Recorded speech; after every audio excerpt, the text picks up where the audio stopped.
আসসালামু আলাইকুম everyone, welcome back to my channel. কেমন আছেন সবাই? আশা করি অনেক ভালো আছেন। আজকে আমি আপনাদের সাথে খুবই মজার একটা রেসিপি শেয়ার করব, আর সেটা হলো ডিমের শাহী কোরমা। এই রেসিপিটা কিন্তু খুবই সহজভাবে করা যায়, কোনো রকম বাদাম বাটা ছাড়াই কিন্তু এই রেসিপিটা আমি বানিয়েছি। ডিমের শাহী কোরমার জন্য প্রথমে আমি পেঁয়াজ বেরেস্তা করে নিব, আর তার জন্য চুলায় একটা পাতিল বসিয়ে তার মধ্যে দিয়ে দিব 1.5 কাপ পরিমাণ তেল। তেলটা একটু বেশি পরিমাণেই লাগবে পেঁয়াজ বেরেস্তার জন্য। তেলটা যখন গরম হয়ে যাবে তখন আমি এর মধ্যে দিয়ে দিব 1 কাপের চেয়ে বেশি পরিমাণে পেঁয়াজ কুচি। পেঁয়াজটাকে কিন্তু আমি ভালোভাবে কুচি করে নিয়েছি। তারপর নেড়ে চেড়ে পেঁয়াজ বেরেস্তাটা ভেজে নিতে হবে।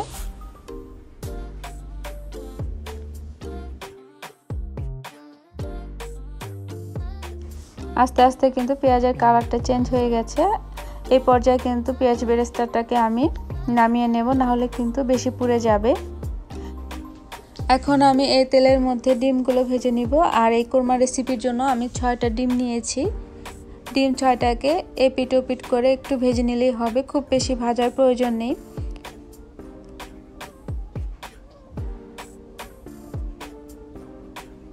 ডিমগুলো কিন্তু হয়ে গেছে। এ পর্যায়ে আমি ডিমগুলোকে একটা প্লেটে নামিয়ে রাখবো।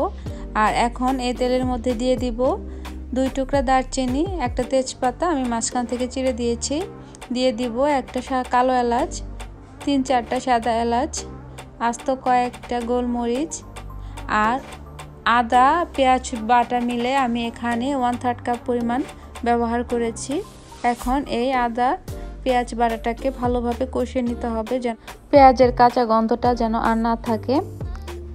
এখন আমি এর মধ্যে অ্যাড করে দিব 1/2 চা চামচের মতো মরিচ গুঁড়া, 1/2 চা চামচ ধনিয়া গুঁড়া, 1/2 চা চামচ জিরা গুঁড়া,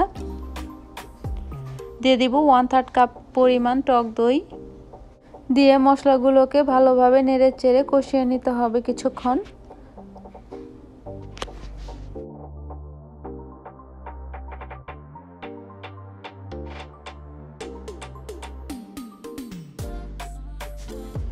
কষানো হয়ে গেলে এখন আমি এর মধ্যে দিয়ে দিব ভেজে রাখা ডিমগুলোকে ভালোভাবে মশলার সাথে আর একটু নেড়ে চেড়ে মিশিয়ে নিতে হবে।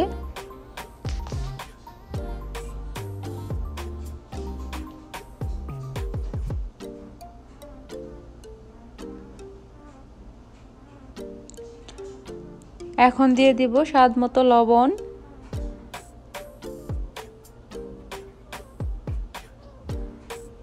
দিয়ে দেব 1/2 কাপ পরিমাণ দুধ। এখানে আমি কিন্তু ঘন দুধ নিয়েছি। আর বাদাম বাটার পরিবর্তে আমি দিয়ে দিব ক্রিম। যেহেতু আমি এই কোরমাতে কোনো বাদাম বাটা ব্যবহার করিনি, সেক্ষেত্রে কিন্তু আমি এই হুইপিং ক্রিমটা ব্যবহার করেছি। আর এখানে আমি 1/3 কাপের চেয়েও কম পরিমাণে হুইপিং ক্রিম ব্যবহার করেছি। আর 4-5টা আস্ত কাঁচামরিচ দিয়ে একটু নেড়ে চেড়ে তারপর ঢাকনা দিয়ে ঢেকে দেব 5-7 মিনিট রান্না করার জন্য। 5-7 মিনিট রান্না করার পর আমি ঢাকনাটা খুলে এখন এর মধ্যে অ্যাড করে দিব 2 চা চামচ পরিমাণ ঘি। ঘিটা অ্যাড করার পর আমি আরও 1-1.5 মিনিট কোরমাটাকে রান্না করে তারপর চুলাটা অফ করে দিব। আর তার উপর দিয়ে দিব পেঁয়াজ বেরেস্তা। এটা কিন্তু হয়ে গেছে, আর এটার কালারটা কিন্তু অনেক সুন্দর হয়েছে। আপনারা এইভাবে বাসায় ট্রাই করবেন। আর এটা কিন্তু সাদা ভাত বা পোলাও যে কোনো কিছুর সাথেই খেতে ভীষণ মজার। আর এই রেসিপিটা কিন্তু রান্না করতেও অনেক সহজ। আপনারা অবশ্যই বাসায় এভাবে ট্রাই করবেন। আর আমার এই রেসিপিটা আপনাদের কেমন লাগলো কমেন্ট করে জানাবেন। ভালো লাগলে আমার চ্যানেলটাকে সাবস্ক্রাইব করতে ভুলবেন না।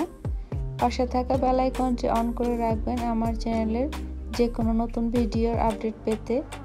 শেয়ার করবেন ফ্রেন্ডস অ্যান্ড ফ্যামিলির সাথে। আর যারা আমার চ্যানেলকে সাবস্ক্রাইব করে দিয়েছেন তাদেরকে অসংখ্য ধন্যবাদ। আবার দেখা হবে নতুন কোনো ভিডিও নিয়ে। সবাই ভালো থাকবেন, সুস্থ থাকবেন। আল্লাহ হাফেজ।